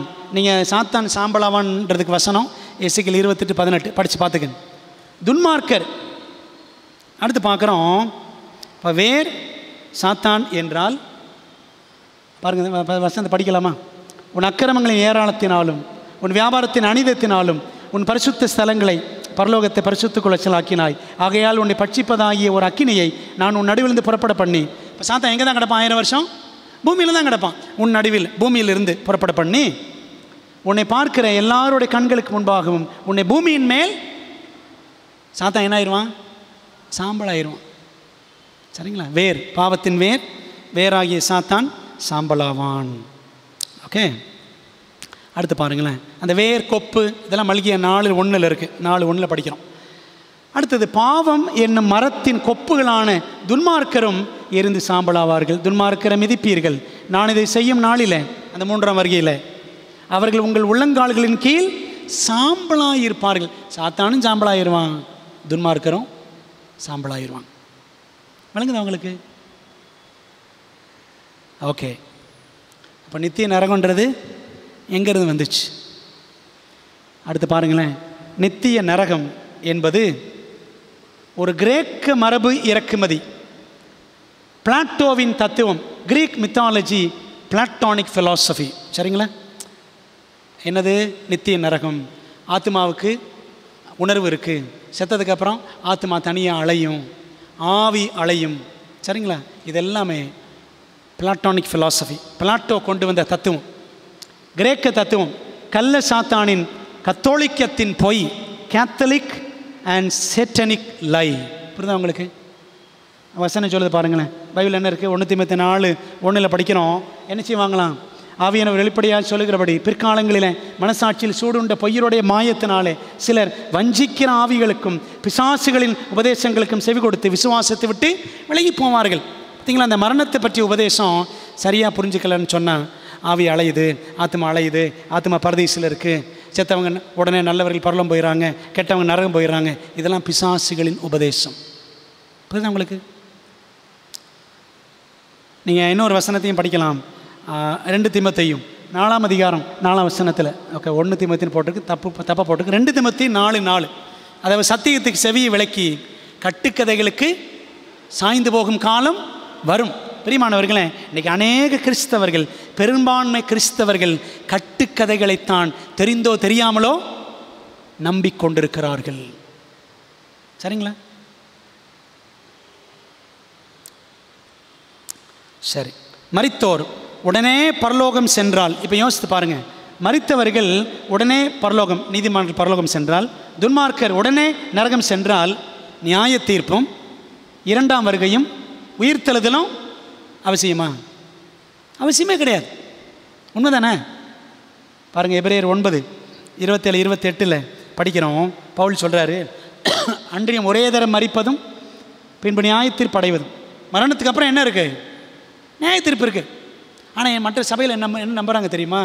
செத்ததுக்கப்புறம் நீதிமான்கள் பரலோகத்துக்கு போயிடுவாங்க, அங்கே போனதுக்கப்புறம் நியாய தீர்ப்பான். இது என்னங்க புது கதையாக இருக்குது? பைபிள் சொல்லுது பாருங்கள், ஒரே தரம் மரிப்பதும் மரணத்துக்கு அப்புறம் நியாய தீர்ப்பு மனுஷருக்கு நியமிக்கப்பட்டிருக்கிறபடியே. சரிங்களா? அதை நம்ம தெளிவாக பார்க்குறோம். உடனே நரகம் போயிட்டான், பரலோகத்துக்கு நரகத்துக்கு போயிட்டோன்னா ரெண்டாம் வருகை தேவையில்லை, நியாய தீர்ப்பு தேவையில்லை, உயிர்த்தெழுதலும் தேவையில்லை. சரி, அடுத்து மரணத்தில் மனிதன் உணர்வுள்ளவன். அடுத்தது போங்க. மரணத்தில் மனிதன் உணர்வுள்ளவன், ஆத்மா அழியாது என்ற பொய்க்கொள்கை. இதெல்லாம் பொய்க்கொள்கை, ஆவி மார்க்க வஞ்சகத்துக்கு வழிநடத்தும் கொள்கையாகும். வெளிப்படுத்தல் 16:13-14 நம்ம அதை வாசிக்கிறோம். இந்த வசனங்கள் பாருங்களேன். வெளிச்செருப்பத்தின் வாயிலிருந்தும் மிருகத்தின் வாயிலிருந்தும் கள்ளதீர்க்கதரிசியின் வாயிலிருந்தும் தவளைகளுக்கு ஒப்பான 3 அசுத்தாவிகள் புறப்பட்டவர் கண்டேன். அவைகள் அற்புதங்களை செய்கிற பிசாசுகளின் ஆவிகள். பார்த்தீங்களா? வழிசெருப்பனை ஏது? கத்தோலிக்க சபை. மிருகம் வழிசெருப்பன்னா பிசாசு, ஆவி மார்க்கம். மிருகம் கத்தோலிக்க சபை. கள்ளதீர்க்கதரிசி விழுந்து போன புராட்டஸ்டன்ட் சபைகள், அமெரிக்காவில் இருக்கிற எல்லா சபைகள். சரிங்களா? அதன் கீழே இருக்கிற எல்லா சபைகள். அப்போது இவைகள் வழியாக தவளைக்கு ஒப்பான அசுத்த ஆவிகள், தீய உபதேசங்கள் என்ன செய்யும்? உலகமெங்கும் பரவும். அதில் ஒன்று தாங்க இந்த மரணம் பற்றிய ஒரு தப்பான உபதேசமும். சாத்தா என்ன செய்யறான்? அந்த உபதேசங்கள் வழியாக அவைகள் பூலோகமெங்கும் உள்ள ராஜாக்களை சர்வ வல்லமையுள்ள தேவனுடைய மகா நாளில் நடக்கும் யுத்தத்திற்கு கூட்டி சேர்க்கும்படி புறப்பட்டு போகிறது. பார்த்தீங்களா? இந்த உபதேசங்கள் வழியாக வஞ்சனை இருக்கும். சரி, இந்த மரணம் பற்றிய கடைசி உண்மை என்ன அப்படின்னா, இரண்டாம் மரணம் அல்லது நித்திய மரணம் என்பது துன்மார்க்கருக்குரிய ஒன்றுமில்லாமல் அழிந்தொழிந்து போகும் மரணமாகும். கடைசியில் சாம்பலாக்குகிற மரணம். அதான் என்னது? இரண்டாம் மரணம் அல்லது நித்திய மரணம் அப்படின்னு நாம் இங்கே பார்க்குறோம். சரிங்களா? அதுக்கெல்லாம் வசனம் இருக்குது. வெளிப்படுத்தல் 2:11, 20:14, 21:8 இதெல்லாம் படித்தோம். பிரியமானவர்கள், ஒரு இடத்துல எல்மை சொல்கிறாங்க, முடிவுரையாக சொல்ல விரும்புகிறேன். Through 2 great errors, the immortality of the soul and Sunday's sacredness, Satan will bring the people under his deceptions. கடைசி காலத்தில் 2 மாபெரும் அசத்தியங்கள் வழியாக, 2 பெரிய பிழையான உபதேசங்கள் வழியாக சாத்தான் என்ன செய்வானா? ஜனங்களை தன்னுடைய வஞ்சங்களுக்கு அடியில் கொண்டு வருவான். அந்த 2 உபதேசம் என்னென்ன? ஒன்று ஆத்மாவின் அழியாத்தன்மை, இன்னொன்று என்னது? ஞாயிற்றுக்கிழமையின் பரிசுத்தம். ஞாயிற்றுக்கிழமை உலகம் ஃபுல்லாக இருக்கா? ஆத்மா அழியாது என்ற கொள்கை உலகம் ஃபுல்லாக இருக்கா? இன்னைக்கு சினிமாவில் தான் வருது. பேய் படங்கள் எல்லாம் இந்த கொள்கையை தான் சொல்கிறாங்க, ஆத்மா அழியாது. புரியுதுங்களா? இன்றைக்கி வரக்கூடிய நாடகங்கள் எல்லாம் பேய் நாடகங்கள் எல்லாம் இதுதான், ஆத்மா அழியாது. நல்ல பேய், கெட்ட பேய், லவ் பண்ணுற பேய். நீங்கள் அப்படி தானே படம் வருது, சரி தானே? லவ் பண்ணுற பேயாம். இதை உட்காந்து நம்ம பார்த்துக்கிட்டு வேறு இருக்கிறோம். பிரியமானவர்களே, சாத்தா எப்படிலாம் வஞ்சிப்பான். while the former lays the foundation of spiritualism, the latter creates a bond of sympathy with Rome. அந்த முதல் உபதேசம் என்னது? ஆத்மா அழியாது, ஆத்மாவின் அழியாத்தன்மை என்ற உபதேசம் ஆவி மார்க்க வஞ்சகத்திற்கு அஸ்திபாரமாக இருக்கும். ஆவி மார்க்கம்னா என்ன? மரித்தவர்களோடு பேசலாம், இதுதான் ஆவி மார்க்கம். சரிங்களா? அந்த உபதேசத்துக்கு வழி நடத்தும். 2வது உபதேசம் என்னது? இந்த ஞாயிற்றுக்கிழமையின் பரிசுத்தம் நம்ம ரோமாபுரியோடு என்ன செஞ்சிடும்? நம்மளை கூட்டு சேர்த்துரும். புரியுது உங்களுக்கு? இன்றைக்கி சாத்தான் இந்த 2 உபதேசங்கள் வழியாக தாங்க உலகத்தையே வஞ்சித்து கொண்டிருக்கிறான். கிறிஸ்தவ உலகத்து மட்டுமல்ல, முழு உலகத்தையும் வஞ்சிக்கிறான். ஆக புரியுது உங்களுக்கு? ஆண்டவர் ஏன் இந்த மரணத்தில் மனிதன் நிலை என்ற உபதேசத்தை நம்ம சபைக்கு ஆண்டவர் இந்த வெளிச்சத்தை கொடுத்தாருன்னு விளங்குது அவங்களுக்கு? நம்ம சொல்கிற உபதேசம்லாம் சும்மா ஏதோ ஒரு உபதேசம் கிடையாது. தேவன் கொடுத்துருக்கிற மகத்துவமான சத்தியங்கள். ஆக பிரியமானவர்களே, இதை உணர்ந்து கொள்வதும் இதன்படி நடப்பதும் இதை பிறருக்கு அறிவிப்பதும் இந்த உபதேசத்தில் உறுதியாக நிலைச்சு நிற்பதும் தேவன் நம்ம கொடுத்துருக்கிற சிலாக்கியம். ஆண்டவருக்கு ஒப்பு கொடுப்போம். கர்த்தர் நம்மை ஆசீர்வதிப்பாராக. ஆமென். பரிசுத்தமுள்ள பரம தகப்பனே, இந்த மாதத்தின் கடைசி ஓய்வு நாளில் நாங்கள் பிரவேசிக்கும்படி கிருபை செய்திருக்கிறேன். நன்றி செலுத்துகிறோம். உம்முடைய ஆச்சரியமான வழிநடத்தலுக்காக உம்மை துதிக்கிறோம். கர்த்தாவே, எங்களுக்கு நீர் இந்த 9 மாதங்களும் செய்த எண்ணிலடங்காத நன்மைகள், தந்த வளங்கள், ஆசீர்வாதங்கள், ஈவுகள் எல்லாத்துக்கும் நன்றி ராஜா. கர்த்தருடைய ஆலயத்தில் நாங்கள் வந்து மனமகிழ்ச்சியோடு உம்மை தொழுது கொள்ளும்படி கர்த்தர் கொடுத்த வாய்ப்புக்கு ஸ்தோத்திரம். கர்த்தாவே, எங்களுக்கு எங்கள் குடும்பங்களுக்கு நீர் பாராட்டின எல்லா கிருபைகளுக்கும் கொடாகொடி ஸ்தோத்திரம். இந்த நாளிலே நாங்கள் படித்த சத்தியத்திற்காக நன்றி ராஜா. மரணத்தில் மனிதனின் நிலை எங்களுக்கு கற்றுக் கொடுக்கக்கூடிய நல்ல படிப்பினைகளுக்காக ஸ்தோத்திரம். தேவனுடைய குணத்தை எங்களுக்கு அது தெளிவாய் காட்டுகிறது. மனிதனுடைய இயல்பு என்ன என்பதையும் எங்களுக்கு தெளிவாக உணர்த்துகிறது. ஆமாண்டவர், நாங்கள் மண்ணாக இருக்கிறோம். ஆண்டோடைய வருகை மட்டும் மண்ணிலேயே கிடப்போம். உமக்குள் எங்கள் ஜீவியம் இருந்திருந்தால் முதலாம் உயிர்த்தெழுதலில் பங்கடைவோம் என்ற இந்த மகத்துவமான சத்தியத்திற்காக நன்றி ராஜா. நம்முடைய வருகையில் எங்களுக்கு ஆண்டவர் உயிர் கொடுத்து அழியாமையும் கொடுப்பீர் என்பதே சத்தியம் என்பதை நாங்கள் தெளிவாக புரிந்து கொள்ள வேண்டும். இல்லாவிட்டால் மனிதனுக்கு மரணத்திலே உணர்வு இருக்கிறது என்று நம்பினால் பிசாசின் வஞ்சகங்களுக்கு நாங்கள் இரையாவோம் என்பதை கர்த்தாவே எங்களுக்கு உணர்த்துவதற்காகவே கர்த்தர் இந்த மகத்தான சத்தியத்தை கொடுத்திருக்கிறீர். இதற்காக நன்றி செலுத்துகிறோம். அன்புள்ள பிதாவே, இந்த சத்தியங்களை நாங்கள் ஆராயவும் மனதார ஏற்றுக்கொள்ளவும் புரிந்து கொள்ளவும் பின்பற்றவும் பிறருக்கு பகிரவும் எங்களுக்கு உதவி செய்யுங்க.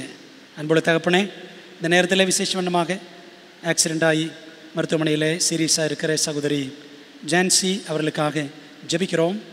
கர்த்தாவே, இந்த மகளை கண்ணோக்கி பாரும் தகப்பனே. தோள்பட்டையில், தலையில், பல இடங்களில் அடிபட்டிருக்கிறது என்று கேள்விப்பட்டோம் ராஜா. கர்த்தரை இறங்கி அந்த மகளுக்கு நீர் உதவி செய்யும்படி, தொடும்படி, சுகமாக்கும்படி, ஜீவனை கட்டளையிட்டு உமக்கு ஜீவனுள்ள சாட்சியாக அந்த மகளை நீர் நிறுத்தும்படி நாங்கள் வாஞ்சிக்கிறோம். கர்த்தருடைய கரத்தில் ஒப்பு கொடுக்குறோம். கர்த்தாவே, உம்மால் எல்லாம் கூடும். நீர் சொல்லாகும். நீர் கட்டளையிட நிற்கும். நீதாமே இந்த மகளுக்கு அதிசயம் செய்து விடுதலையை தாரும். ஐயா ஜெயபால் டேவிட் குடும்பத்திற்காக ஜெபிக்கிறோம். மனைவியை இழந்திருக்கிற அந்த ஐயாவையும் தாயை இழந்திருக்கிற அவருடைய பிள்ளைகள் எல்லாரையும் ஆண்டவர் பலப்படுத்தி அவர்களுக்கு சமாதானத்தை கொடுத்து ஆறுதலை கட்டளையிட்டு இந்த அடக்கத்தை நல்ல முறையில் திட்டம் பண்ண அவர்களுக்கு நீர் உதவி செய்ய வேண்டும் என்று ஜெபிக்கிறோம். இந்த கருத்தில் ஒப்புக் கொடுக்குறோம்ப்பா. நீதாமே எங்கள் எல்லாரையும் ஆசீர்வதித்து வழி நடத்துங்க. கர்த்தாவை, தொடர்ந்து நாங்கள் தானியேல் பாடங்களை படிக்க போகிறோம். கருத்தாய் கற்றுக்கொள்ள எங்களுக்கு வாஞ்சையை அதிகப்படுத்த வேண்டும் என்று ஜெபிக்கிறோம். சத்திய அறிவை எங்களுக்கு விரிவுபடுத்தும். அதே சமயத்தில் தேவனோடு இருக்கிற உறவை எங்களுக்கு ஆழப்படுத்தும். வெறும் ஆண்டவரே அறிவு விருத்திக்காக மாத்திரம் நாங்கள் படிக்காதபடி படிக்கிறவர்கள் மூலமாக பக்தி விருத்தி அடைய கர்த்தர் எங்களுக்கு கிருபைகளை தாரும். எங்கள் ஜெபத்தை ஏற்றுக்கொள்ளும். கர்த்தருடைய கரம் எங்களோடு இருக்கட்டும். இந்த இரவில் எங்களோடு இருங்க. கர்த்தாவை அடியானுக்கும் கர்த்தர் நல்ல சுகம் கொடுத்து நன்மையாய் கர்த்தர் ஊழியங்களை வழிநடத்தி மீண்டும் சபையோடு இணைந்து கொள்ள கிருபை செய்த தயவுக்காக ஸ்தோத்திரம் ராஜா. இந்த நாளில் ஆலயத்தில் இருக்கிற பிள்ளைகள், ஆன்லைனில் இணைந்திருக்கிற எல்லாரையும் ஆண்டவர் ஆசீர்வதியும். கர்த்தாவே, எங்களை சத்தியத்தில் உறுதிப்படுத்தும். சத்தியத்தின்படி நடக்கிற சத்தியவான்களாக எங்களை மாற்றும். எங்களை ஆசீர்வதியும். கண்மணி போல இந்த இரவிலை பாதுகாத்து மீண்டும் காலையில் நம்முடைய சமூகத்தில் கூடி வர கர்த்தர் அருள் புரியும்படி எங்கள் அருமை இரட்சகர் இயேசுவின் நாமத்தில் ஜெபிக்கிறோம் நல்ல பிதாவே, ஆமென். என் ஆத்மாவே கர்த்தரை ஸ்தோத்திரி, என் முழு உலமையோட பரிசுத்த நாமத்தை ஸ்தோத்திரி. என் ஆத்மாவே கர்த்தரை ஸ்தோத்திரி, அவர் செய்த சகல உபகாரங்களையும் மறவாதே. ஆமென். நம்முடைய கர்த்தராக இருக்கிற இயேசு கிறிஸ்துவின் கிருபையும் பிதாவாகிய தேவனுடைய அன்பும் ஆவியானவரின் ஐக்கியமும் ஆசீர்வாதம் தேவதூதர்களின் காவலும் வழி நடத்தலும் இந்த நாளில் ஆலய ஆராதனை கலந்து கொண்ட பிள்ளைகள், ஆன்லைனில் இணைந்திருக்கிற பிள்ளைகள், இன்னும் சுகவனத்தோடு இருக்கிற சகோதரி ஜான்சி, தங்களுடைய குடும்பத்தில் உறவினரை இலக்கு கொடுத்திருக்கிற ஜெயபாலய குடும்பம் எல்லாரோடும், நம்ம எல்லாரோடும் கர்த்தருடைய ஆசீர்வாதம் இன்றும் என்றும் சதா காலங்களிலும் தங்கியிருப்பதாக. ஆமென்.